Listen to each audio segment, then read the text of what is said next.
Parameters. I think they got most excellent. All right, greetings. So, turn up the video speed.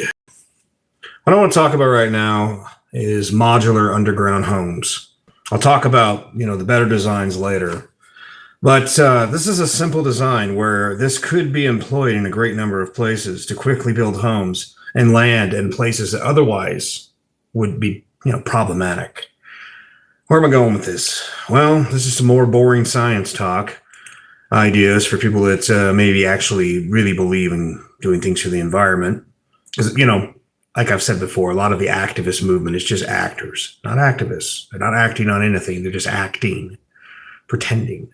So I want to talk about real science, things that can actually do things, By the way, if you're watching this at regular speed, well, you should turn up the video speed. This is Freedom Phil. Like and subscribe and watch this at 1.7.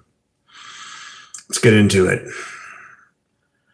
See, much like with the air pipe technology I did in the previous video that I was talking about, you could combine the air pipe technology with a modular design like this in the wasteland, many places in the world. And in some cases, you would have to make sure that the land is actually proper. Something I've wondered is, could you actually, instead of building down, could you do mounds? Could you build up to get away from the water table, but then build a mound around it? And I know it's weird. I know it sounds strange. And it wouldn't have as much of the, earth effect as something that's buried deep, like a regular traditional earth shelter. But this modular ability would be easy to produce. And much like with the idea of having like a hill, like a good slope, not a heavy one, but a good slope where you could dig in, you could have one place, take the earth from there to put the shelter, and then use that for the air pipes over here. And then with the modular shelter, you could take the dirt from the other area to clear for it and use it for that area. And so when you look at it, you're thinking, not only instead of having to think about insulation, a matter of keeping heat or cool out, this modular underground homes, these could actually basically be self-heating for the most part, self-heating and self-cooling. Moreover, self-cooling. Heating is not really that hard. It's not complicated because, you could heat a number of ways, liquid solar, aluminum, they call it a pop can solar heater, but it's such a horrible name. They need a better name for it. And, you could do such things as just conventional heating systems. But I mean, if you're already around 50 to 60 degrees due to the air pipe technology and, some other add-ons, it's only going to take a bump to get your heat to where it is. In fact, in some places like the wasteland, most of your objective would be to effectively not have to cool your house, is to keep the bills as low as possible. So your options are, either build a house that's, good and thick with good foam insulation as well, like a straw bale house or they're making these hemp bricks. I'd like to talk about those, the hemp blocks, hempcrete as they call it. There's also aircrete. I've heard about that too.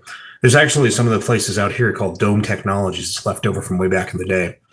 But something like this modular design could easily be produced from wherever, put on a train, put it on a truck, and then easily delivered to the people.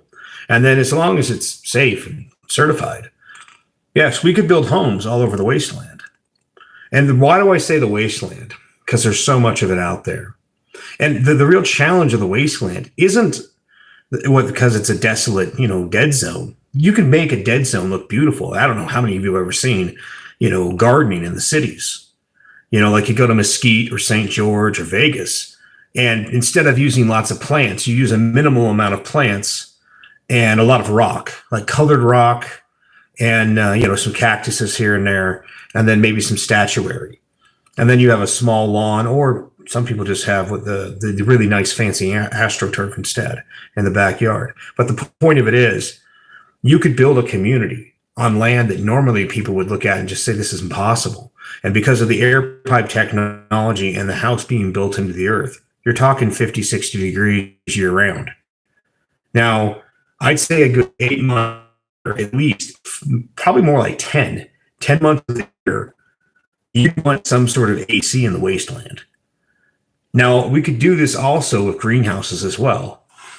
Greenhouses built into the ground, effectively to make raise vegetables, have gardens, and all sorts of things.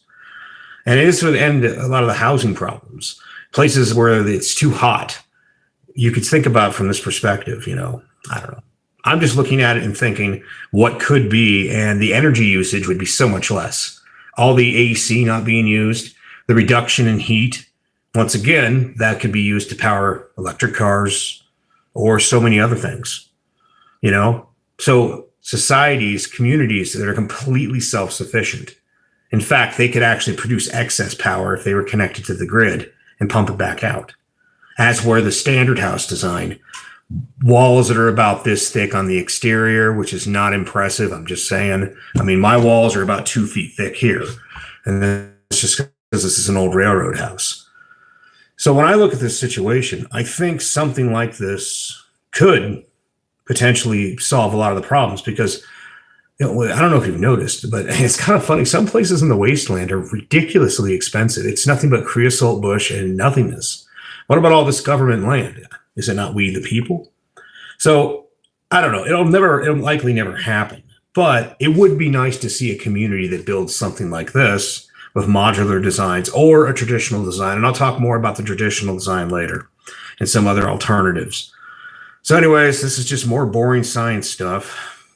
It's Freedom Phil. And if you made it through this video at regular speed, like I say, 1.75, man. That's what you should be watching this at. Take it easy.